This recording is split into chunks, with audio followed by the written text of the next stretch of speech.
نحمده ونصلي على رسوله الكريم أما بعد فأعوذ بالله من الشيطان الرجيم بسم الله الرحمن الرحيم سورة النساء آیت مبارکہ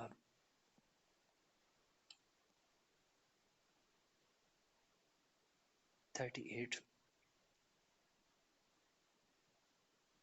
39 وماذا عليهم لو آمنوا بالله واليوم الآخر وأنفقوا مما رزقهم الله وكان الله بهم عليما۔ اس آیت مبارکہ کا جو ہے سمجھنے سے پہلے جو اس کا بیک گراؤنڈ ہے جو پچھلی نشست میں چل رہا تھا وہ سمجھنا ضروری ہے کہ اس کے ساتھ جو ہے ان آیات کی سمجھ آتی ہے۔ پیچھے آیت نمبر 36 میں اللہ تعالیٰ نے حقوق کا بیان فرمایا تھا کہ انسان پہ، ایمان والے بندے پہ کن کن لوگوں کے حقوق ہیں جن کا اس نے خیال رکھنا ہے، حسن سلوک سے پیش آنا ہے، اچھا سلوک کرنا ہے جن سے۔ تو وہ بیان فرمانے کے بعد اللہ تعالیٰ نے ان لوگوں کا ذکر فرمایا کہ جو یہ حقوق ادا نہیں کریں گے، ان کی صفات بیان فرمائی، اور ان کی صفات بیان کرنے کے بعد اب اللہ تعالیٰ اسی سلسلے میں آگے فرما رہے ہیں کہ اگر یہ لوگ اس راہ کی بجائے اگر تقوی اختیار کرتے، ایمان کی راہ اختیار کرتے، نیکی کی راہ اختیار کرتے، تو پھر کیا صورتحال ان کے ساتھ پیش آنی تھی۔ تو فرمایا وَمَاذَا عَلَيْهِمْ لَوْ آمَنُوا بِاللَّهِ، کہ اگر یہ لوگ جو اللہ کے قائم کیے ہوئے حقوق ادا نہیں کرتے اور ان کے معاملے میں وہ تکبر سے کام لیتے ہیں، کبر سے کام لیتے ہیں، اور جو ہے بخل سے کام لیتے ہیں، اور جو کچھ اللہ نے ان کو مال دیا ہے، رزق دیا ہے، اس کو چھپاتے ہیں، لوگوں سے روکتے ہیں، تو اللہ تعالیٰ نے ایسے لوگوں کو ناشکرے کہا، کافر کہا، اور وعید سنائی کہ یہ لوگ ایسے نہیں کہ ایسے چھوٹ جائیں گے۔ ان کے لیے فرمایا کہ رسوا کرنے والا عذاب تیار کیا ہے، وَأَعْتَدْنَا لِلْكَافِرِينَ عَذَابًا مُهِينًا، 37 آیت نمبر میں اللہ نے فرمایا۔ تو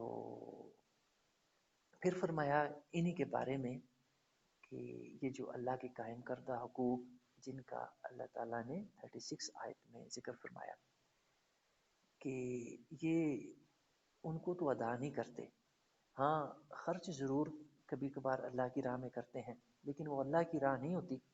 دیکھنے والے کو لگتا ہے کہ یہ اللہ کی راہ میں خرچ کر رہے ہیں، لیکن حقیقت میں ان کا مقصد اللہ کی رضا نہیں ہوتا، ان کا مقصد ہوتا ہے کہ لوگ دیکھیں، لوگ ہمیں شاباش دیں، لوگ جو ہے ہماری جو واہ واہ کریں۔ والذین ينفقون اموالهم رئاء الناس، یعنی اللہ کے لیے تو خرچ نہیں کرتے بلکہ لوگوں کو دکھانے کے لیے۔ تو لوگ سمجھتے ہیں کہ یہ اللہ کی راہ میں خرچ کر رہے ہیں، لیکن حقیقت میں وہ اللہ کی راہ میں نہیں خرچ کر رہے ہوتے، بلکہ وہ لوگوں کو دکھانے کے لیے خرچ کر رہے ہوتے ہیں۔ تو ایسا خرچ اللہ کہتا ہے کہ یہ میری راہ میں نہیں ہے، بلکہ یہ کاروباری خرچ ہے۔ تم دنیاوی فائدے حاصل کرنے کے لیے، دنیاوی مقاصد کے لیے یہ خرچ کر رہے ہو، تو آخرت میں اللہ تعالیٰ ان لوگوں کو کوئی اچھا صلہ نہیں دے گا، بلکہ ان کا جو بھی خرچ کیا ہوگا وہ ان کے لیے وبال بن جائے گا، بجائے کوئی فائدے کے۔ یعنی انسان خرچ تو کرتا ہے اللہ کی راہ میں فائدے کے لیے، لیکن جو لوگ اللہ کی خاطر خرچ کرنے کی بجائے دنیاوی مقاصد کے حصول کے لیے خرچ کرتے ہیں، لوگوں کو لگتا ہے کہ اللہ کی راہ میں خرچ کر رہے ہیں، تو فرمایا کہ ایسے لوگ، ان کا خرچ کاروباری خرچ ہے، اور ان کو دنیا سے تو واہ واہ مل جائے گی، لیکن اللہ کے پاس کچھ نہیں ملے گا، اللہ کے پاس ان کو عذاب ملے گا۔ اور عذاب بھی فرمایا کہ ایسے جو ہے ناشکروں کے لیے، ایسے نافرمانوں کے لیے فرمایا وَأَعْتَدْنَا لِلْكَافِرِينَ عَذَابًا مُهِينًا، ہم نے بڑا رسوا کرنے والا، بڑا ذلیل و خوار کرنے والا عذاب تیار کیا ہوا۔ اور فرمایا کہ ان کی جو ہے اصل کیفیت کیا ہے، یہ جو ایسے کام کرتے ہیں، ان کی وجہ فرمائی وَلَا يُؤْمِنُونَ بِاللَّهِ وَلَا بِالْيَوْمِ الْآخِرِ، حقیقت یہ ہے کہ یہ نہ تو اللہ پر ایمان رکھتے ہیں اور نہ ہی آخرت کے دن پر۔ اگر ان کا اللہ پہ ایمان ہوتا، آخرت پہ ایمان ہوتا، تو یہ ساری حرکتیں سرزد نہ ان سے ہوتی، یہ سارے غلط کام نہ کرتے۔ اور پھر فرمایا کہ ان کی کیا ہوا ہے، اصلیت ان کے ساتھ کیا بنی ہے، وَمَن يَكُنِ الشَّيْطَانُ لَهُ قَرِينًا، ان کے ساتھ شیطان چمٹ گیا، شیطان کا ان پہ اس نے پورا کنٹرول ان کا حاصل کر لیا ہے، اور فساء قرینا، اور بہت برا دوست ان کو مل گیا ہے، اور وہ ان کو ہر برے کام کی طرف ہی لے کے جاتا ہے، وہی ان کو سکھاتا ہے۔ ایسا نہیں کہ شیطان نے کوئی ان کے ساتھ زبردستی کی ہے۔ انسان جب دوزخ میں اللہ پھینکنے لگے گا نا انسانوں کو، تو اس وقت یہ ہر ہاتھ پیر ماریں گے، اس وقت کہیں گے کہ یا اللہ، فلاں دنیا میں لوگ تھے، انہوں نے ہمیں غلط راہ پہ لگایا، فلاں ہمارے رشتہ دار تھے، فلاں ہمارے ہمسائے تھے، فلاں ہمارے جاننے والے تھے، یا اللہ ان کو پکڑ، انہوں نے ہمیں غلط راہ دکھائی تھی، تو انہوں نے ہمیں گمراہ کیا۔ تو اللہ تعالیٰ ان کو پوچھے گا کہ ہاں بھئی، یہ تمہارے اوپر الزام لگا رہے ہیں کہ تم نے ان کو غلط راہ پہ لگایا تھا۔ وہ کہیں گے کہ یا اللہ، ہم تو خود غلط راہ پہ لگے ہوئے تھے، ہم کوئی خود تھوڑے اچھی راہ پہ تھے جو ہم ان کو اچھی راہ پہ لگاتے ہیں۔ تو ان کو پتا تھا کہ یہ خود بھی غلط راہ پہ ہیں، تو ہمیں بھی غلط راہ پہ لگائیں گے، یہ جان بوجھ کے ہماری راہ پہ چلے۔ ان کے پاس اچھی رائیں بھی تھی، اچھے لوگ بھی تھے، نیک لوگ بھی تھے، ان کو پتا تھا یہ نیک لوگ ہیں، تو یہ ان کی راہ پہ چل جاتے، ہمارے پیچھے کیوں لگے؟ یہ خود جان بوجھ کے لگے، ہم نے کوئی زبردستی ان کو پکڑا تھا کہ آؤ ہماری راہ پہ لگو، غلط راہ پہ ہو کیوں جی؟ دنیا میں آزادی نہیں ہر ایک کے پاس، ہر ایک کو پتا ہے کہ یہ مسجد ہے، یہ اللہ کا گھر ہے، ہم ادھر جائیں گے تو نیک راہ پہ لگیں گے، اگر ہم بازار میں جائیں گے اور جو ہے غلط کام لوگوں کے پاس جائیں گے جو پہلے ہی نافرمان ہیں، نہ نماز پڑھتے ہیں، نہ کوئی اور اللہ کی تابع داری کرتے ہیں، تو ہم گمراہی پہ جائیں گے، تو جانتے بوجھتے انسان لگتا ہے نا جس راہ پہ لگتا ہے، تو کوئی عذر نہیں پیش کر سکے گا کہ یا اللہ فلاں رشتہ داروں نے، فلاں ہمسایوں نے، فلاں دوستوں نے غلط راہ پہ لگا دیا۔ تو اللہ تعالیٰ کیا کرے گا؟ اللہ تعالیٰ ان لگانے والوں کو تو پہلے ہی دوزخ میں پھینک چکا ہوگا، ان کے تو پہلے مقدر ہوگی، لیکن یہ جو پیچھے لگیں گے نا، تو ان کو بھی ساتھ پھینکے گا اللہ۔ اللہ کہے گا کہ انہوں نے کوئی زبردستی کی تھی تمہارے ساتھ، وہ خود کہیں گے یا اللہ ہم نے کوئی زبردستی کی تھی، یہ خود جان بوجھ کے ہمارے پیچھے لگے تھے، ان کو ہمارے پیچھے لگنے میں فائدہ نظر آیا تو یہ لگ گئے، تو ہم نے کوئی زبردستی تو نہیں کی تھی ان کے ساتھ۔ تو یہ حال ہے، جب بندہ جان بوجھ کے شیطان کے پیچھے لگتا ہے تو وہ شیطان کو جانتے بوجھتے ہوئے اپنا دوست بناتا ہے، بجائے اللہ کو اپنا دوست بنانے کے، نیک لوگوں کو اپنا دوست بنانے کے، وہ جانتے بوجھتے ہوئے شیطان کو دوست بناتا ہے۔ تو جو شیطان کو اپنی مرضی سے، اپنی خوشی سے، اپنی رضامندی سے دوست بناتا ہے، تو پھر شیطان اس کو جہاں لے کے جائے گا سارے جانتے ہیں، دوزخ میں لے کے جائے گا، اسی میں گرائے گا۔ اب اللہ تعالیٰ اس 39 آیت نمبر میں، 39 آیت نمبر میں بتا رہا ہے وَمَاذَا عَلَيْهِمْ، کہ بھلا یہ بھی تو دیکھو کہ اگر یہ لوگ اس شیطان کی راہ پہ لگنے کی بجائے لو آمنوا باللہ، اگر یہ اللہ کی راہ پہ لگ جاتے، اللہ پہ ایمان لے آتے، والیوم الاخر، آخرت کے دن پہ ایمان لے آتے، قیامت کو مان لیتے، وانفقوا، اور خرچ کرتے، مما رزقهم اللہ، اس میں سے جو اللہ نے ان کو دیا، یعنی یہ جو انفاق فی سبیل اللہ ہے، یہ بہت بڑا اہم حصہ ہے دین کا، اور ہمارے دین کے جو 5 ستون ہیں نا، بنیاد اسلام علی خمس، صحیح بخاری شریف کی حدیث مبارکہ، کہ اسلام کی بنیاد 5 چیزوں پہ، ان میں ایک جو ہے زکوٰۃ بھی ہے۔ زکوٰۃ کیا ہوتا ہے؟ یہ مال جب ہمارے پاس روپے پیسے کی صورت میں، ہمارے پاس جو ہے سونے چاندی کی صورت میں، پھر ہماری جو فصلیں ہم بوتے ہیں ان کی جو پیداوار ہوتی ہے، ان پہ اللہ تعالیٰ نے زکوٰۃ رکھی ہے. اور فصلوں پہ جو ہوتا ہے اس کو عشر اور نصف عشر کہتے ہیں. جو ہمارے روپے پیسے پہ، ہمارے سونے چاندی پہ، باقی ہمارے پاس مال اسباب ہوتا ہے، تجارت کا سامان ہوتا ہے، بزنس کا ہوتا ہے، ان پہ زکوٰۃ ہوتی ہے. اور یہ 40واں حصہ ہوتی ہے. یعنی اگر فرض کرو کہ ہمارا جو کل ہمارے پاس روپیہ پیسہ ہے، ہمارے پاس سونا چاندی ہے، اس سارے کی مالیت 40 لاکھ بنتی ہے فرض کریں. تو 40ویں حصے کا مطلب ہے کہ 40 لاکھ میں سے 1 لاکھ زکوٰۃ دینی ہے اللہ کی راہ میں. تو زکوٰۃ بھی اپنی مرضی سے ادھر ادھر نہیں پھینک سکتے. اگر اپنی مرضی کی اور وہ زکوٰۃ کے پیسے ادھر ادھر جہاں اپنا جی کیا پھینکے تو وہ قبول نہیں ہوں گے. جہاں اللہ نے اس کی جو مدیں بیان فرمائی ہیں نا، انما الصدقات، جو ہے اللہ نے اس کی مدیں قرآن مجید میں بیان فرمائی. تو وہ جو مدیں ہیں ان کے اندر وہ زکوٰۃ کا پیسہ خرچ ہوگا تو پھر اللہ قبول فرمائے گا، پھر وہ اپنی جگہ پہ خرچ ہوگا. تو وہاں پہ اللہ کا حکم ہے خرچ کرنے کا. یہ تو ہے جو فرض ہے اللہ کی راہ میں خرچ کرنا. یعنی جو ہمارا دین کا 5 رکن ہے نا، تو ایک رکن اللہ کی راہ میں مال خرچ کرنے کا، ایک رکن ہمارا دین کا وہ زکوٰۃ فرض ہے. پھر اس کے بعد زکوٰۃ کے بعد بھی اللہ نے روکا نہیں ہے کہ ایک بندے کے پاس 40 لاکھ کا مال ہے تو 1 لاکھ تو زکوٰۃ دے دی، اب 39 لاکھ ہے. اللہ نے اس میں سے روکا نہیں ہے کہ تم ان میں سے چاہو تو اللہ کی راہ میں خرچ نہیں کر سکتے. ان میں بھی ترغیب دی کہ باقی جو زکوٰۃ دینے کے بعد بھی جو پیسہ بچا ہے نا، اس میں بھی اللہ نے ترغیب دی کہ اللہ کی راہ میں جتنا خرچ کرو گے اللہ اتنا زیادہ تمہیں نوازے گا، اتنا زیادہ دے گا، دنیا میں بھی آخرت میں بھی. تو جہاں جگہ جگہ قرآن مجید میں اللہ تعالیٰ جہاں باقی نیکیوں کا کہتا ہے، وہاں اللہ کی راہ میں انفاق کا بھی اللہ حکم دیتا ہے. یہاں بھی وہی فرمایا ایمان باللہ اور ایمان بالآخرہ. ان کے بعد اللہ نے کہا وَأَنفِقُوا، خرچ کرو. یہ حکم ہے، تاکید ہے، امر کا صیغہ. وَأَنفِقُوا، خرچ کرو. اور خرچ بھی کوئی تمہارے مطلب جو ہے وہ کوئی جو ہے وہ نہیں ہے جس میں سے تم نے خرچ کرنا ہے، مال و دولت تمہارا بھی نہیں ہے. فرمایا مما رزقہم اللہ، وہ اللہ کا دیا ہے.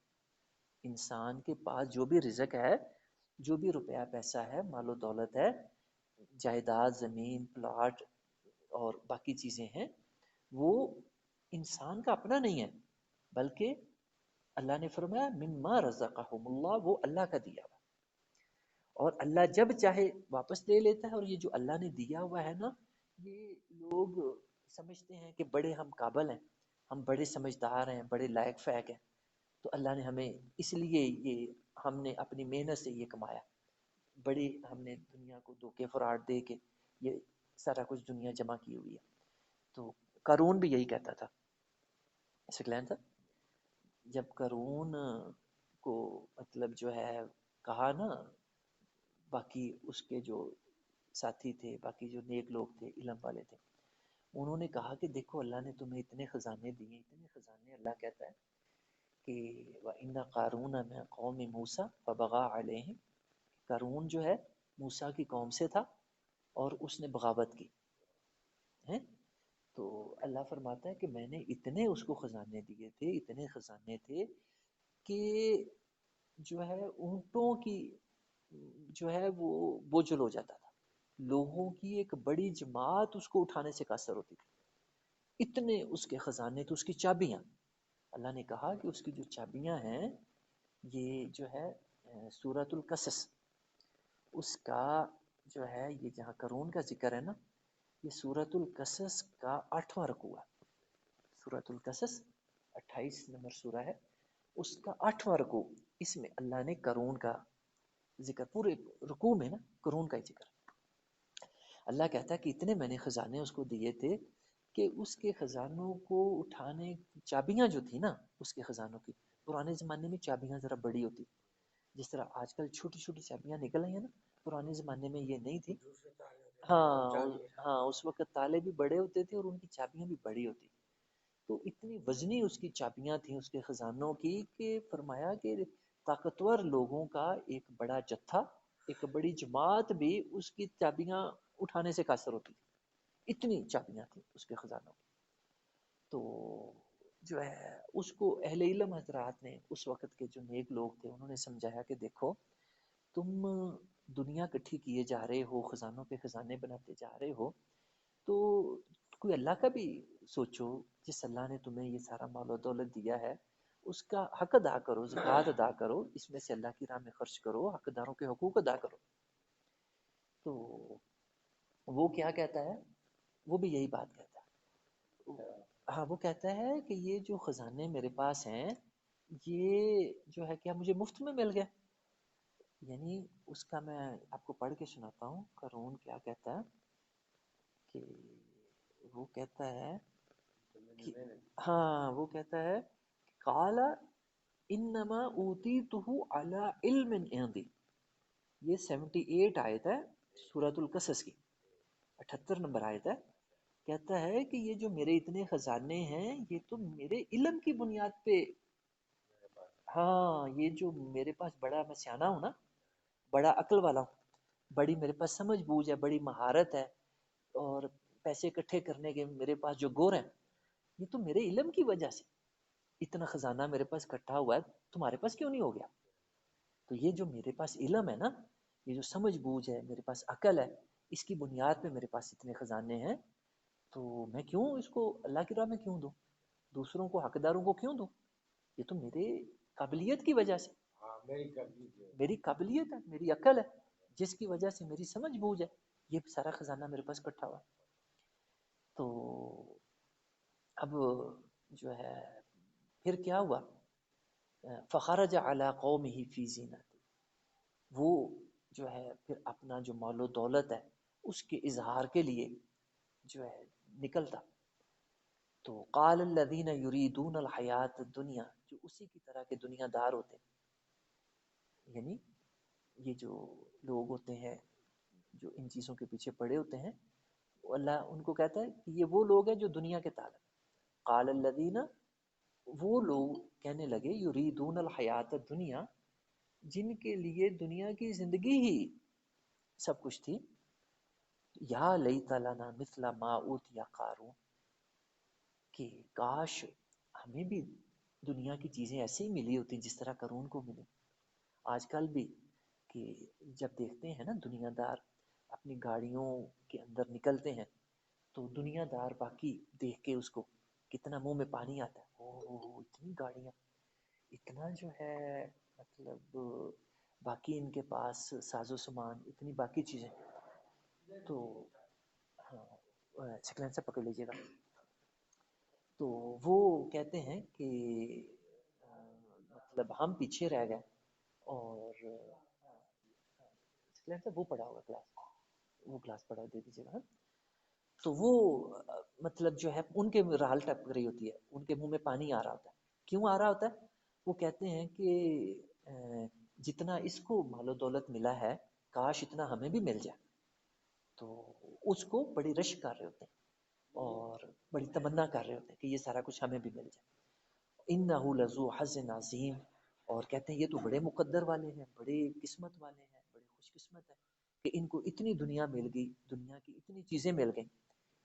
تو اب کیا ہوا کہ وہاں بھی جب قارون نکلتا باہر اپنے لاؤ لشکر کے ساتھ اپنے خزانوں کے اظہار کرتے ہوئے، تو جو دنیا دار ہیں ان کی رالیں ٹپکتی، ان کے منہ میں پانی آتا، اور کہتے کہ کاش ہمیں بھی یہ سارا کچھ مل جائے، ہمیں بھی اس طرح مل جائے جس طرح اس کو دنیا کی چیزیں ملی ہوئی، جس طرح دنیا ان کو اس کو ملی۔ تو جو علم والے تھے، جو تقوی والے تھے، انہوں نے سمجھانا کہ نہیں، قال الذین اوتوا العلم ویلکم ثواب اللہ خیر لمن آمن وعمل صالحا، کہ دیکھو دنیا کے پیچھے نہ پڑو، یہ جو اللہ جو دیتا ہے نا، اللہ کے جو دین کا علم ہے، جو ایمان ہے، عمل صالح ہے، وہ دنیا کی چیزوں سے بہت بڑھ کے، ولا یلقاها الا الصابرون، اور یہ ثابت قدم رہنے والوں کو، جو اللہ کے دین میں ثابت قدم رہتے ہیں، ان کے مقدر میں آتا، ان کو ملتا ہے۔ پھر کیا ہوا؟ اللہ کی طرف سے پکڑ آ گئی جب اس نے اپنے حاصل کردہ مال و دولت کو اپنی عقل اور اپنے علم کا اس نے جو ہے سبب بتایا اور اللہ کے حقوق ادا نہ کیے، حقداروں کے حقوق ادا نہ کیے، تو اللہ کی پکڑ آ گئی۔ اللہ کی کیا پکڑ آئی؟ اللہ تعالیٰ فرماتا ہے، یہ 81 آیت نمبر، اور اس میں فرمایا سورۃ القصص کی، فَخَسَفْنَا بِهِ وَبِدَارِهِ الْأَرْضِ، کہ ایسی اللہ کی پکڑ آئی کہ اللہ نے اس کو بھی اور اس کے گھر کو بھی، اس کے خزانوں کو بھی زمین میں دھسا دیا۔ جس طرح یہاں اپنے علاقوں میں نہیں، ہاں زلزلہ 2005 میں آیا اور کیا زمین پھٹ گئی اور جو کچھ بھی اوپر تھا زمین کے اندر، اور اوپر سے زمین سل گئی، سب کچھ نیچے دھنس گیا۔ تو یہی حال قارون کا ہوا، زمین پھٹی، اس کا گھر بار، اس کے خزانے، اور وہ خود بھی اپنے خزانوں سمیت وہ زمین کے اندر۔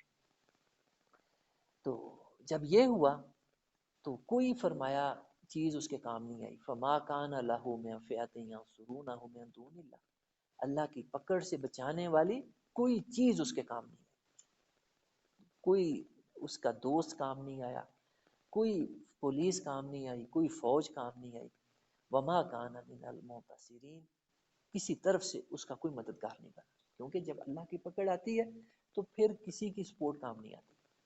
اللہ جب کسی کو پکڑنا چاہتا ہے تو کوئی چھڑا نہیں سکتا، اور جو وہ مالک کسی کو بچانا چاہتا ہے دنیا جہان مل کے بھی بندے کا کچھ نہیں بگاڑ سکتا۔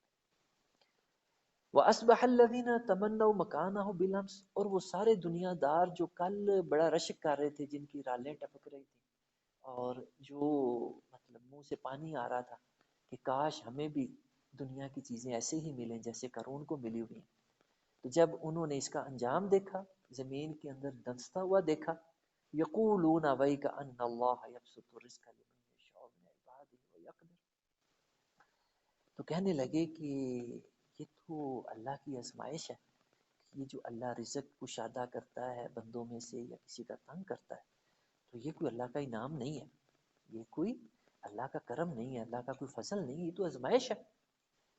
لولا امن اللہ علینا، اللہ کی مہربانی ہے کہ اللہ نے ہمیں قارون کی طرح مال و دولت نہیں دیا، ہمیں دیتا ہم بھی اس کی راہ پہ لگ جاتے اور آج ہم بھی اس کے ساتھ زمین کے اندر دھنسے ہوتے، غرق ہوئے ہوتے۔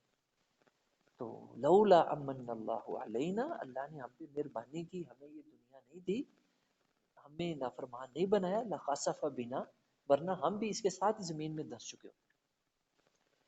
تو یہ انجام جو دنیا دن رات کٹھی کرتے رہتے ہیں اور نہ اللہ کا حق ادا کرتے ہیں، نہ رشتہ داروں کا حق ادا کرتے ہیں، نہ والدین کا حق ادا کرتے ہیں، نہ اس میں سے یتیموں کا، مسکینوں کا، ہمسایوں کا اور مسافروں کا، اور جو ہے ملک یمین جو مطلب پسا ہوا طبقہ معاشرے کا، ان کا حق ادا کرتے ہیں۔ تو فرمایا کہ پھر اللہ کی پکڑ میں یہ لوگ آتے ہیں، اور اللہ کی جب پکڑ آتی ہے تو پھر کوئی سپورٹ نہیں کہیں سے ملتی، پھر نہ دوست کام آتے ہیں، نہ اس وقت کوئی فوجیں کام آتی ہیں، نہ روپیہ پیسہ کام آتا ہے، اور نہ ہی اس وقت کہیں سے کوئی اور مدد آتی ہے، کہ جب اللہ پکڑنے کا ارادہ کرتا ہے تو پھر کوئی کام نہیں آتا، اس وقت ساری تدبیریں اس وقت بے بس ہو جاتی۔ تو یہ فرمایا کہ اللہ کے جو بندے ہیں اللہ پر ایمان رکھتے ہیں، پکا ہے، اللہ پہ یقین ہوتا ہے، قیامت پہ ان کا یقین ہوتا ہے کہ قیامت آنی ہے، جو کچھ دنیا میں اعمال کر رہے ہیں ان کا جا کے حساب دینا ہے اللہ کو، ان کے بارے میں ہم نے اچھے اعمال کا صلہ اچھا ملنا ہے، اور برے اعمال کیے ہوں گے تو ان کا جو ہے برا صلہ ملے گا۔ وَأَنفَقُوا مِمَّا رَزَقَهُمُ اللَّهُ، اور جو کچھ اللہ نے ان کو دیا ہے اس میں سے اللہ کی راہ میں خرچ کرتے ہیں، یہ اللہ کا حکم ہے، یعنی یہ نہیں کہ جی کیا تو خرچ کرے، نہیں جی کیا تو نہیں کیا، ایسا نہیں، یہ اختیاری معاملہ نہیں ہے۔ جیسے میں نے پہلے ذکر کیا کہ اسلام کے جو 5 ارکان ہیں ان میں سے ایک رکن زکوٰۃ ہے، بس زکوٰۃ، کہ اللہ نے جو مال دیا ہے اس کی زکوٰۃ ادا کرنا، روپے پیسے پہ، مال پہ، چیزوں پہ، سونے چاندی پہ زکوٰۃ ہے۔ اور جو فصلی پیداوار ہے، جو زرعی پیداوار ہے، جو ہم فصلیں اگاتے ہیں، ان پہ اللہ نے عشر اور نصف عشر رکھا، جب فصل تیار ہو جائے، جب پھل پک جائے، تو اگر اس زمین کو پانی خرید کے لگایا تھا، یعنی اپنا پانی نہیں تھا، پیسے لگا کے پانی خریدا، جس طرح ٹیوب ویل کا پانی لگاتے ہیں، بجلی چلتی ہے اور پیسے خرید کے وہ پانی لگایا جاتا ہے، اسی طرح باقی علاقوں میں نہری پانی لگایا جاتا ہے، اس کا بھی وہ پیسے ادا کرتے ہیں لوگ جب نہری پانی لگاتے ہیں. تو ایسا پانی جو کہ خرید کے لگایا جاتا ہے فصلوں کو، اس صورت میں فصلوں پہ نصف عشر ہوتا ہے. یعنی جو پیدار ہوئی، فرض کریں کہ اس کی جو ہے 40 جو ہے من پیداوار ہوئی فصل کی، تو پھر 20واں حصہ ایسی صورت میں اللہ کی راہ میں دینا ہوتا ہے، یعنی 2 من اللہ کی راہ میں دینا.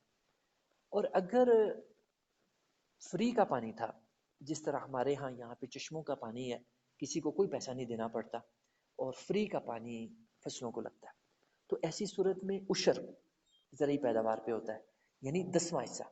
فرض کرو کہ 40 من پیداوار ہوئی ہے فصل کی، تو 40 من کا 10واں حصہ 4 من بن گیا. 4 من اللہ کی راہ میں دینا. تو وہ بھی اپنی مرضی سے نہیں کہ جو بندہ اچھا لگا، جہاں جی کیا وہاں وہ دے دیا، ایسا نہیں. اگر ایسا اپنی مرضی کوئی بندہ کرتا ہے تو وہ اللہ کے ہاں قبول نہیں ہوتا، اور جو ہے اس کی پکڑ ہوگی بندے پہ، کیونکہ اس نے اللہ کے حکم کے مطابق نہیں دیا. تو اللہ نے جہاں جہاں زکوٰۃ کا مال خرچ کرنے کا حکم دیا ہے، وہاں خرچ کیا جائے گا تو پھر وہ قبول ہوگا، ویسے قبول نہیں ہوگا. تو فصلوں کی پیداوار بھی، اس پہ بھی زکوٰۃ ہے، عشر و نصف عشر ہے. جو ہی فصل پک جائے، میوہ پک جائے، تو اس کا جو عشر ہے وہ اللہ کے بتائے ہوئے طریقے کے مطابق اللہ کی راہ میں دینا ہوتا ہے. جو نہیں دے گا اللہ کی پکڑ میں آئے گا، اور جو ہے وہ اللہ کی نافرمانی شمار ہوگا. تو یہی فرمایا اللہ نے اس آیت مبارکہ میں بھی، 39 آیت نمبر سورۃ النساء کی. فرمایا وَأَنفَقُوا مِمَّا رَزَقَهُمُ اللَّهُ، کہ جو اللہ نے رزق دیا ہے اس میں سے اللہ کی راہ میں خرچ کریں. یہ امر کا صیغہ. تو یہ رزق کے بارے میں بھی فرما دیا کہ یہ بھی قارون کی طرح تم بھی نہ سمجھنا کہ یہ میری قابلیت کی وجہ سے اور میری صلاحیتوں کی وجہ سے اور میری عقل کی وجہ سے، میرے علم کی بنیاد پہ یہ مجھے سارا مال و دولت ملا ہے. ایسا نہیں ہے، یہ آزمائش ہوتا ہے. جس بندے کو بھی مال و دولت دنیا کا ملتا ہے نا، وہ کوئی اللہ کی فضل رحمت نہیں ہوتی. اللہ کی فضل رحمت وہ اس وقت بنتی ہے جب بندہ اس میں سے حقداروں کے حقوق ادا کرتا ہے، جو سارے میں نے بیان کیے. یہ آیت مبارکہ سورۃ النساء کی 36 آیت نمبر، آپ خود بھی اس کو کھول کے تو حقداروں کے حقوق پڑھیں ذرا، کہ اللہ مال و دولت میں سے کن کے حقوق ادا کرنے کو کہتا ہے. تو ان کے حقوق ادا جو بندہ کرتا ہے، اس کے لیے مال و دولت اللہ کی رحمت بھی بنتا ہے، اللہ کا فضل بھی بنتا ہے، اور جو ہے اس کے لیے وہ باعث خیر و برکت ہوتا ہے. اور جو بندہ سانپ بن کے مال و دولت پہ بیٹھ جاتا ہے اور حقداروں کے حقوق ادا نہیں کرتا، اللہ کے حقوق ادا نہیں کرتا، تو اس کے لیے فرمایا، جس طرح پچھلے دنوں آیت مبارکہ میں نے جو ہے پڑھ کے سنائی تھی، پچھلی سورہ آل عمران میں وہ آیت تھی. فرمایا کہ قیامت کے دن ایسے لوگوں کا جو مال و دولت ہے نا، یہ ہم سانپ بنا کے تو ان کی گردنوں میں ڈال دیں گے. ان کا مال و دولت ہی سانپ بن جائے گا اور وہ ان کو ڈستا رہے گا. دیکھو یہ عذاب. تو اس وجہ سے مال و دولت جو اللہ نے دیا ہے، اس کو یہ نہیں سمجھنا کہ یہ میری قابلیت کی وجہ سے، میری عقل کی وجہ سے، میرے علم کی وجہ سے یہ مجھے ملا ہے. اس کو سمجھنا ہے کہ یہ اللہ نے مجھے آزمائش کے طور پہ دی ہے، امتحان کے طور پہ دی ہے. میری عقل، میری سمجھ بوجھ، میری قابلیت کی وجہ سے نہیں یہ مجھے ملا. اب میں اس میں سے زکوٰۃ ادا کروں، اس میں سے عشر ادا کروں، اس میں سے اللہ کا اور باقی جو اللہ نے مجھ پہ حقوق جو ہے لازم کیے ہیں ان کے حقوق ادا کروں. تو جو بندہ ایسا کرے گا وہ تو اپنے مال کو پاک صاف کر لے گا، اور وہ مال اس بندے کے لیے خیر و برکت کا ذریعہ بنے گا، اللہ کی رضا کا، اللہ کی خوشنودی کا ذریعہ بنے گا. تو جو ایسا نہیں کرے گا، اس کا یہی مال اس کے لیے سانپ بنا کے تو اس کی گردن میں اللہ تعالیٰ ڈال دیں گے قیامت والے دن، جو اس کو ڈستا رہے گا، اس کی باچھیں چیرتا رہے گا. حدیث مبارکہ میں میں نے بیان کی تھی حدیث مبارکہ اس وقت. وکان اللہ بہم علیما، اور فرمایا جب بھی اللہ تعالیٰ، میں نے جس طرح پہلے اشارہ کیا تھا نا کہ اللہ تعالیٰ جب اپنے احکام دیتا ہے نا تو اس طرح کا کوئی نہ کوئی جملہ اللہ تعالیٰ ان کے ساتھ بتاتا ہے جس سے اللہ تعالیٰ آگاہ کر رہا ہوتا ہے کہ دیکھو اللہ کے احکام پہ عمل کرنے میں اللہ کو دھوکہ دینے کی کوشش نہ کرنا، کیونکہ اللہ وہ ذات نہیں ہے جس طرح تم انسانوں کو دھوکہ دے لیتے ہو نا کہ انسانوں کے سامنے نیک بھی بن جاتے ہو، متقی پرہیزگار بھی بن جاتے ہو، حقیقت میں جو ہے تم دھوکہ دے رہے ہوتے. اور فرمایا اللہ کے ساتھ ایسا نہیں کر سکتے. وکان اللہ بہم علیما، اللہ کا علم بڑا وسیع ہے، اللہ کا علم بہت بڑا ہے. اللہ تعالیٰ کو کائنات کے ذرے ذرے کا پتہ ہوتا ہے، انسانوں کے دلوں کے اندر، انسانوں کے سینوں کے اندر آنے والے خیالات کو بھی اللہ جانتا ہوتا ہے. وکان اللہ بہم علیما، لہٰذا اللہ کے حکموں پہ چلنا ہے تو اللہ سے ڈر کے، اللہ کو حاضر و ناظر جان کے، علیم بذات الصدور جان کے، علیم و خبیر سمجھتے ہوئے اللہ کو، اللہ کے حکموں پہ چلنا. کیونکہ لوگ بڑے دھوکے کرتے ہیں، ظاہری طور پہ یہ بھی بناوٹ کر رہے ہوتے ہیں کہ ہم اللہ کے حکم پہ چل رہے ہیں، لیکن حقیقت میں ڈنڈی مار رہے ہوتے ہیں. وہ سمجھتے ہیں کہ جس طرح ہم لوگوں کو دھوکہ دے لیتے ہیں ہم اللہ کے ساتھ بھی ہاتھ کر لیں گے. نہیں، ایسا نہیں. اللہ تعالیٰ ظاہرداری پہ فیصلے نہیں فرماتا، یہ بات یاد رکھنے والی ہے. لوگ سمجھتے ہیں کہ شاید جس طرح دنیا ہمیں نیک سمجھ رہی ہے تو اللہ بھی ہمیں نیک سمجھے گا. نہیں، اللہ کے فیصلے ظاہرداری پہ نہیں ہیں، اللہ کے فیصلے حقیقت پہ مبنی ہونے ہیں. جو اصل ہے نا ہمارے دلوں کے اندر، جو ہماری اصل نیت ہے اس پہ فیصلے ہونے ہیں اللہ کے. تو بڑا ضروری ہے اصلاح کرنا نیتوں کی، اپنے اعمال کی. ان اللہ لا یظلم مثقال ذرہ، فرمایا کہ اللہ کا یہ اصول اور ضابطہ ہے کہ اللہ کسی پہ ذرہ برابر بھی ظلم نہیں کرتا. یہ اللہ کا اصول ہے. ان اللہ لا یظلم، اللہ ظلم نہیں کرتا، زیادتی نہیں کرتا. مثقال ذرہ، ایک ذرے برابر بھی اللہ کسی پہ زیادتی نہیں کرتا.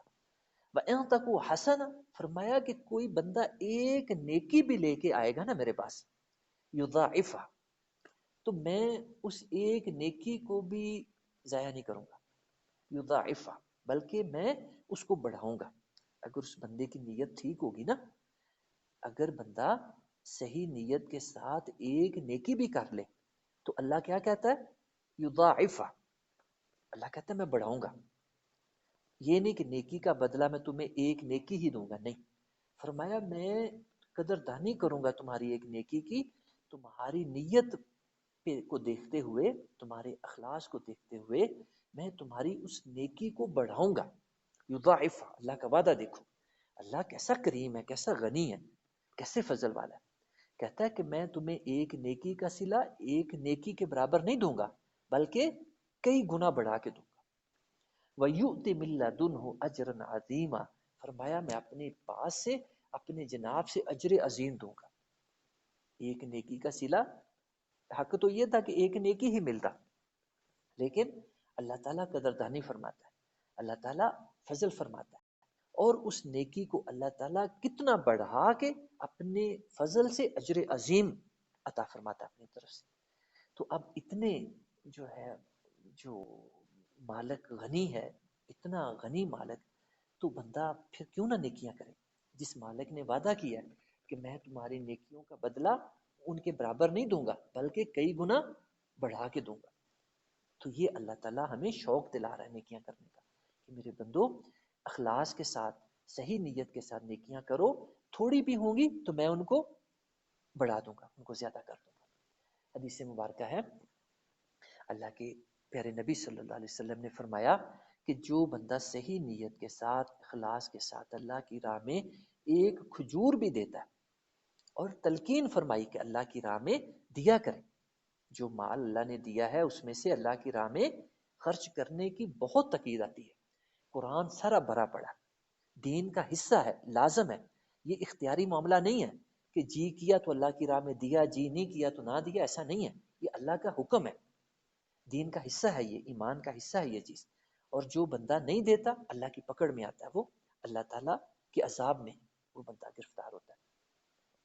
تو میں حدیث مبارکہ سنا رہا تھا، اللہ کے پیارے نبی صلی اللہ علیہ وسلم نے ارشاد فرمایا کہ جو بندہ اللہ کی رضا کے لیے اخلاص کے ساتھ، صحیح نیت کے ساتھ ایک کھجور اللہ کی راہ میں صدقہ دیتا ہے، اللہ تعالیٰ اس کی اتنی قدر کرتا ہے، اللہ تعالیٰ اس کی اتنی قدر کرتا ہے کہ احد پہاڑ سے زیادہ اللہ تعالیٰ اس کو بڑھا دیتا ہے۔ احد پہاڑ سے اللہ تعالیٰ اس ایک کھجور کو زیادہ بڑھا دیتا ہے، اتنا اللہ تعالیٰ بڑھا کے اجر عطا فرماتا ہے۔ اللہ تعالیٰ ہمیں نیتوں کو صحیح کرنے کی توفیق عطا فرمائے، اللہ تعالیٰ اخلاص عطا فرمائے کہ اخلاص کے ساتھ تھوڑا عمل بھی بہت بڑا ہو جاتا ہے۔ فَكَيْفَ إِذَا جِئْنَا مِنْ كُلِّ أُمَّةٍ بِشَهِيدٍ وَجِئْنَا بِكَ عَلَى هَؤُلَاءِ شَهِيدًا۔ حضرت عبداللہ بن مسعود رضی اللہ تعالیٰ عنہ فرماتے ہیں کہ میں نبی اکرم صلی اللہ علیہ وسلم کو قرآن سنا رہا تھا، سناتے سناتے میں جب اس آیت پہ آیا نا، یہ سورۃ القصص کی آیت نمبر 41 ہے، فرمایا کہ میں جب اس آیت پہ آیا نا تو اللہ کے پیارے نبی صلی اللہ علیہ وسلم رونے لگ گئے، آپ کی آنکھوں سے آنسو جاری ہو گئے کہ یہ آیت مبارکہ، یہ مضمون ہی اس کا ایسا ہے۔ میں اب اس کا ترجمہ کرتا ہوں، پھر آپ کو سمجھ آئے گی کہ اس آیت کا کیا مطلب ہے۔ فَكَيْفَ إِذَا جِئْنَا مِنْ كُلِّ أُمَّةٍ بِشَهِيدٍ، فرمایا کہ وہ وقت کیسا ہوگا جب ہم ہر امت میں سے اس کے نبی کو گواہ بنا کے لائیں گے۔ وَجِئْنَا بِكَ عَلَى هَؤُلَاءِ شَهِيدًا، اور اے میرے نبی، آخری نبی حضرت محمد صلی اللہ علیہ وسلم، آپ کو ہم آپ کی امت پہ گواہ بنا کے لائیں گے۔ یعنی اللہ تعالیٰ کے ہاں بھی دربار لگے گا، عدالت قائم ہوگی، اور اس عدالت کے اندر جہاں اور گواہ ہوں گے، ایک تو فرمایا کہ انسان کے اپنے جو اعضاء ہیں نا، یہی اس وقت انسان کے خلاف گواہی دینے لگ جائیں، منہوں پہ اللہ تعالیٰ مہریں لگا دیں۔ ہمارے جو منہ ہے نا، جو اس وقت جھوٹ بولتے ہیں، لوگوں کو دھوکہ فریب دیتے ہیں، اور سچ کو جھوٹ اور جھوٹ کو سچ کرتے ہیں دنیا کے اندر، اس دن یہ کام نہیں ہمارے منہ کر سکیں گے۔ اللہ تعالیٰ ہمارے منہوں پہ سیل لگا دیں، ہمارے منہ بند ہو جائیں۔ اس دن ہمارے ہاتھ بولیں گے، اس دن ہمارے پیر بولیں گے، اس دن ہمارے کان بولیں گے، ہماری آنکھیں بولیں گے، یہ بول کے بتائیں گے کہ یا اللہ یہ بندہ دنیا میں ہم سے یہ غلط کام کرتا ہوتا۔ اب بتائیں کہ اس دن کوئی چیز ہم چھپا سکیں گے کوئی اللہ سے؟ ہمارے اپنے اعضاء، انسان کہے گا اپنے اعضاء سے کہ تمہیں کیا ہو گیا، تم تو میرے تھے، میرے ہی خلاف گواہی دینے لگ گئے۔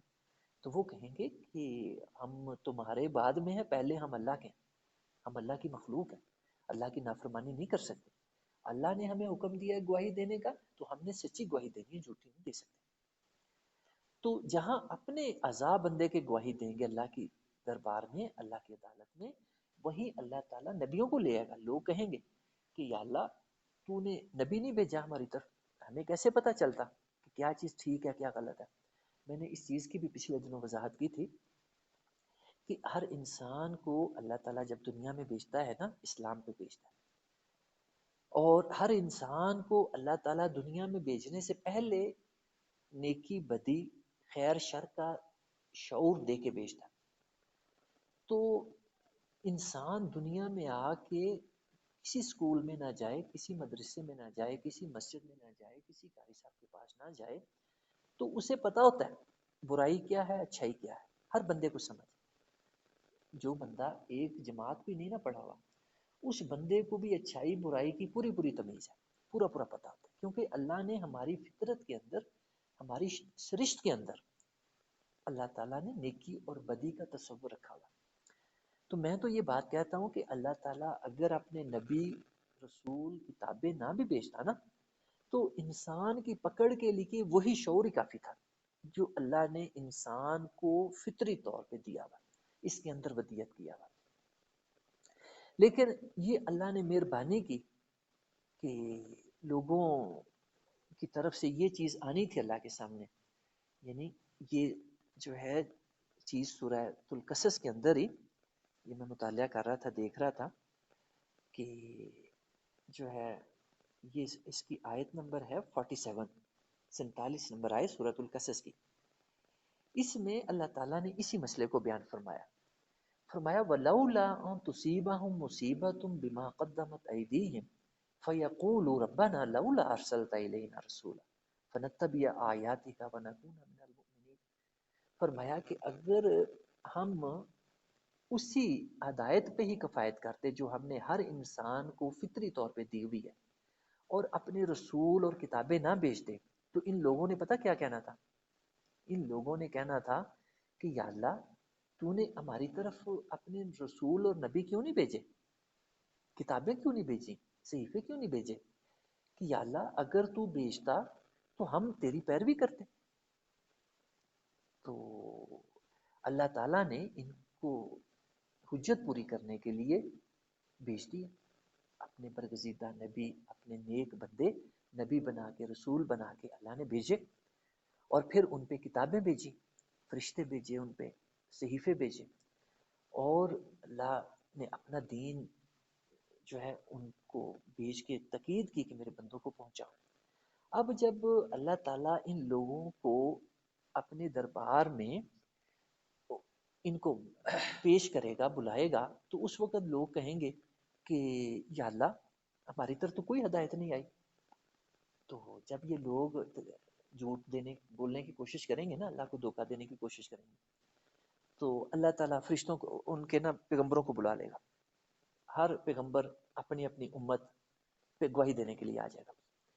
تو اس وقت اللہ تعالیٰ پیغمبروں سے کہے گا کہ ہاں جی میں نے تمہاری طرف جبرائیل علیہ السلام کو بھیجا، اپنی کتابیں بھیجی، اپنے صحیفے بھیجے، تو کیا تم لوگوں نے میرا پیغام میرے بندوں تک نہیں پہنچایا؟ تو اس وقت ہر امت کا نبی کھڑا ہوگا، ہر امت کی جب پیشی ہوگی نا اللہ کی دربار میں، اللہ کی عدالت میں، تو ساتھ ہی اس امت کا نبی بھی پیش ہوگا، وہ آ کے گواہی دے گا کہ اے اللہ جو تو نے میری طرف اپنی ہدایت بھیجی، اپنا دین بھیجا، یا اللہ میں گواہی دیتا ہوں کہ میں نے ان لوگوں کو اسی طرح پہنچایا، میں نے ذرا برابر بھی اس میں ہیر پھیر نہیں کی، کم و کا بے کم و کاس تیرا دین اسی طرح میں نے ان تک پہنچایا جیسے تو نے مجھ تک پہنچایا تھا۔ تو رسولوں سے سچا کون ہے؟ اللہ کے نبیوں سے سچا کون ہو سکتا ہے؟ تو اللہ کے رسولوں کی گواہی نوٹ کی جائے اللہ کی بارگاہ میں، اور ان کو مانا جائے گا، اور فرمایا کہ اے میرے پیارے نبی صلی اللہ علیہ وسلم، جس طرح باقی نبی اپنی امتوں کے خلاف گواہی دینے کے لیے آئیں گے، ہم آپ کو بھی اٹھائیں گے، اپنی امت کے خلاف گواہی دینے کے لیے آپ بھی آئیں گے۔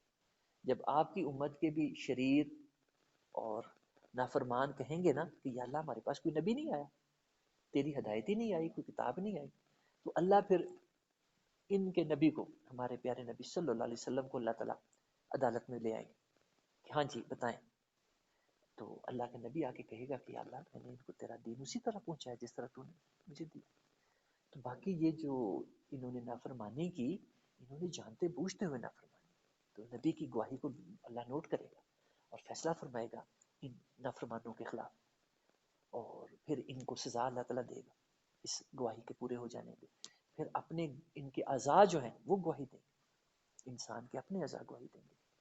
پھر اللہ کے پاس ریکارڈنگ بھی ہوگی، جس طرح دیکھیں ہماری یہ ریکارڈنگ ہو رہی ہے نا، اسی طرح ہاں اللہ کی ریکارڈنگ بہت مضبوط ہے۔ اللہ نے یہ ہمارے دائیں بائیں جو کرامن کاتبین رکھے ہوئے ہیں نا فرشتے، ہماری ہر چیز کو وہ نہ صرف نوٹ کر رہے ہیں بلکہ ان کی ویڈیو بنا رہے ہیں، اللہ کی بارگاہ میں وہ پیش ہو جائے، تو پھر انسان منہ چھپاتا پھرے گا کہ میں دنیا میں کیا کرتا رہا۔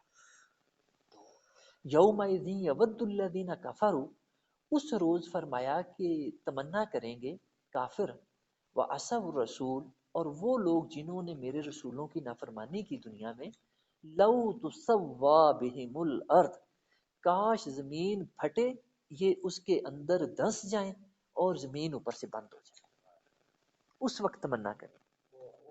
ہاں جنہوں نے فرمایا نافرمانی کی ہوگی اللہ کے رسول کی، اور جنہوں نے ہاں توڑے ہوں گے، کفر کیا ہوگا، اس وقت قیامت کے دن جب ان پہ حجت پوری ہو جائے گی، اللہ کے نبی ان کے خلاف آ کے گواہی دے دیں گے، ان کے اپنے اعضاء ان کے خلاف گواہی دے دیں گے، باقی جو ہے اللہ کا نظام، جو ہمارے کرامن کاتبین، یہ ان کا ریکارڈ سامنے آ جائے گا، اللہ کی ریکارڈڈ ویڈیو سامنے آ جائیں گی، تو پھر ان کو سوائے اس کے کوئی خیال نہیں سوجے گا کہ کاش زمین پھٹے اور ہم اس کے اندر دھنس جائیں اور ہمارا جو ہے خاتمہ ہو جائے، ہمارا وجود ہی ختم ہو جائے۔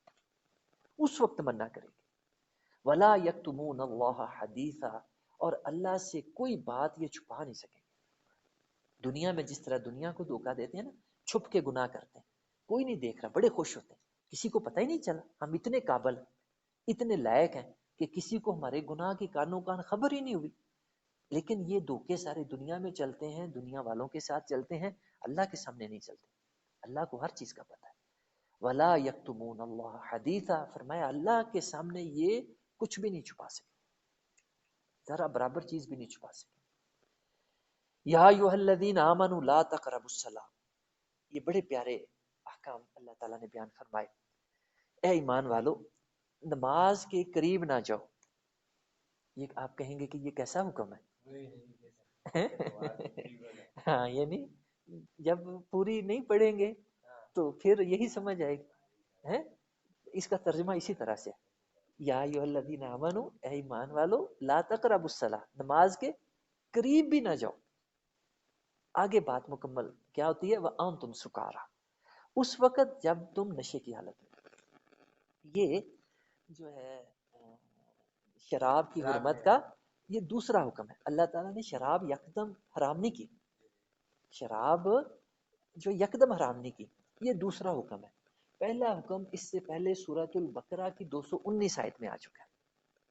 سورۃ البقرہ آیت نمبر 219، اس میں فرمایا یسألونک عن الخمر والمیسر، یسألونک عن الخمر والمیسر قل فیہما اثم کبیر ومنافع للناس واثمہما اکبر من نفعہما. یہ سورۃ البقرہ آیت نمبر 219، اس میں اللہ نے یہ پہلا حکم تھا جو میں نے ابھی آیت پڑھی ہے. سورۃ البقرہ 219 آیت، یہ شراب کی حرمت کا پہلا حکم تھا. اس میں فرمایا کہ لوگ اے میرے پیارے نبی آپ سے آگے پوچھتے ہیں شراب کا حکم کیا ہے، جوے کا کیا حکم ہے. یسألونک عن الخمر والمیسر، آپ سے پوچھتے ہیں کہ اللہ شراب کے بارے میں کیا کہتا ہے، اللہ جوے کے بارے میں کیا کہتا ہے. قل فیہما اثم کبیر، اے میرے پیغمبر ان کو بتائیں فیہما اثم کبیر، اس میں بڑا گناہ، یہ بڑے گناہ کی چیز ہے. فیہما اثم کبیر ومنافع للناس، لوگوں کے لیے تھوڑے سے فائدے بھی ہیں. اگر نہ ہو تو کون ان کے قریب جائے. فرمایا فیہما اثم کبیر ومنافع للناس، تھوڑے سے فائدے بھی ہیں، لیکن وَإِثْمُهُمَا أَكْبَرُ مِن نَفْعِهِمَا، ان کا جو نقصان ہے وہ ان کے فائدوں سے بہت زیادہ ہے.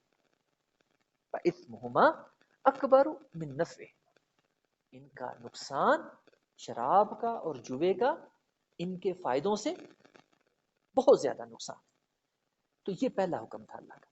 اس میں واضح طور پہ اللہ نے منع نہیں کیا، بتا دیا کہ ان میں کچھ فائدے بھی ہیں اور نقصان زیادہ ہے. تو جو سمجھدار لوگ تھے، جو عقل مند لوگ تھے، وہ اسی وقت رک گئے، ان کو سمجھ آ گئی تھی کہ اللہ کو یہ پسند نہیں. اچھا، جو آج آیت مبارکہ ہے یہ سورۃ النساء کی آیت نمبر ہے 43 آیت نمبر ہے. یہ شراب کی حرمت کا دوسرا حکم ہے. اس میں فرمایا یا ایھا الذین آمنوا لا تقربوا الصلاۃ، اے ایمان والو نماز کے قریب بھی نہ جاؤ. کب؟ وانتم سکارا، جب تم نشے کی حالت میں. اور اس میں شراب کا نہیں اللہ نے نام لیا، ہاں اس میں نشے کا نام لیا، سکارا. سکارا ہر نشے آور چیز کو کہتے ہیں جو بھی ہماری عقل کو معاف کر دے. آج کل آپ لوگ جانتے ہیں کہ صرف شراب ہی نشہ نہیں رہ گئی، شراب نشے کی کتنی اور قسمیں نکلی ہوئی، اللہ معاف کرے، کتنی نشے کی قسمیں نکلی ہوئی ہیں. تو یہاں سکارا اللہ نے شراب نہیں کہا بلکہ نشے کا نام لیا. جو بھی چیز عقل کو معاف کر دے، عقل کو زائل کر دے، وہ نشہ. تو فرمایا جب تم نشے کی حالت میں ہو تو نماز کے قریب بھی نہ جاؤ. حتی تعلموا ما تقولون، یہاں تک کہ تمہاری عقل ٹھکانے آ جائے، تمہاری حالت ٹھیک ہو جائے، نشہ اتر جائے. جب نشہ اتر جائے تو پھر نماز کے لیے آؤ. یہاں بھی اللہ نے روکا نہیں ہے، منع نہیں کیا، لیکن اتنا منع کر دیا کہ ہاں جب تم نشے کی حالت میں ہو تو نماز کے قریب نہ جاؤ، نماز نہ پڑھو، نماز سے پڑھ لو یہاں تک کہ تمہاری حالت ٹھیک نہ ہو جائے. یہ دوسرا حکم تھا شراب کی حرمت کا.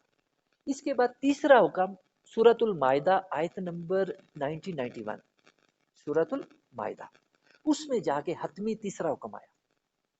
اس میں کیا فرمایا؟ یا ایھا الذین آمنوا، آیت نمبر 90 اور 91، یا ایھا الذین آمنوا انما الخمر والمیسر والانصاب والازلام رجس من عمل الشیطان فاجتنبوه لعلکم تفلحون، لعلکم تفلحون. انما یرید الشیطان ان یوقع بینکم العداوۃ والبغضاء فی الخمر والمیسر. یہ قطعی حکم اللہ کا آ گیا، تیسرا حکم تھا. اس میں فرمایا اے ایمان والو، انما الخمر شراب، انما الخمر والمیسر اور جوا، والانصاب اور بت، والازلام اور یہ جو تمہارے کرے کے پانسے، فال کے پانسے، رجس من عمل الشیطان، یہ ساری کی ساری ناپاک پلید چیزیں، ساری کی ساری ناپاک اور پلید گندی چیزیں. فجتنبو، اللہ کا واضح حکم، ان سے اجتناب کرو، ان سے بچو، حکم اللہ کا. یہ آیا تیسرا حکم اس کا، سورۃ المائدہ آیت نمبر 90 91 ان کے اندر. لعلکم تفلحون، فرمایا جب تم ان سے اجتناب کرو گے تو تم فلاح پاؤ گے، اگر اجتناب نہیں کرو گے تو تم فلاح سے دور ہو جاؤ. تو اس سے پہلے یہ جو دونوں حکم تھی، جو آج کا حکم ہے، یہ دوسرا حکم تھا. تو میں نے یہ تینوں آپ کے سامنے رکھ دیے تاکہ پتہ چل جائے کہ دین کا مزاج کیا ہے اور دین کیسے اللہ نے نازل فرمایا، کیسے تدریج کے ساتھ دین آیا. تو یہ دوسرا حکم جو آج ہم پڑھ رہے ہیں، اس میں بھی یہ بات سمجھنے والی ہے کہ اس میں ہر زبان کا اسلوب ہوتا ہے، اور عربی کے بھی اندر یہ چیز پائی جاتی ہے کہ مظروف بول کے ظرف کو مراد لیا گیا اس آیت مبارکہ کے اندر. یعنی آسان الفاظ میں بات کروں تو جب قرینہ موجود ہو تو مظروف بول کے ظرف مراد لیا جا سکتا ہے. یہ ہر زبان کے اندر اسلوب پایا جاتا ہے. عربی کے اندر تو فصیح و بلیغ زبان ہے، اس کے تو بہت پیارے پیارے اسالیب ہیں. میں نے انشاءاللہ تعالی جس طرح یہاں پہ اس کے اس اسلوب کا ذکر کیا، باقی بھی میں اس کے اسالیب پہ انشاءاللہ تعالی بیان کرتا رہوں گا. تو میں آسان لفظوں میں اب اس بات کو بتاتا ہوں کہ یہاں نماز کا اللہ نے ذکر کیا، لیکن مراد اس سے مسجد ہے. یعنی مسجد یہ ایسی چیز ہے نا جس کے بندہ قریب یا دور آ جا سکتا ہے. تو یہاں مراد ہے کہ اے ایمان والو، جب تم نشے کی حالت میں ہو، یہ یاد رکھنا ہے کہ یہ حکم آج کا نہیں ہے، یہ دوسرا حکم ہے نشے کی حرمت کا، شراب کی حرمت کا. اس وقت اللہ تعالیٰ یہ کہہ رہا تھا، مسلمانوں کو تاکید کر رہا تھا. لیکن آج قطعی حرام ہے، شراب بھی، جوا بھی، پانسے بھی، بت بھی، یہ ساری چیزیں اللہ نے قطعی حرام کر دی گئی. تو یہ اس حکم کو اس تناظر میں دیکھنا ہے جب یہ نازل ہوا ہے. اس وقت یہ دوسرا حکم تھا شراب کی حکم حرمت کا. فرمایا کہ جب تم نشے کی حالت میں ہو تو مسجد کے قریب بھی نہ جاؤ، مسجد سے پرے رہو. تو یہاں تک کہ تم جب نارمل ہو جاؤ، تمہاری حالت ٹھیک ہو جائے. ولا جنوبن، اور اسی طرح فرمایا کہ جب تم جنابت کی حالت میں ہو.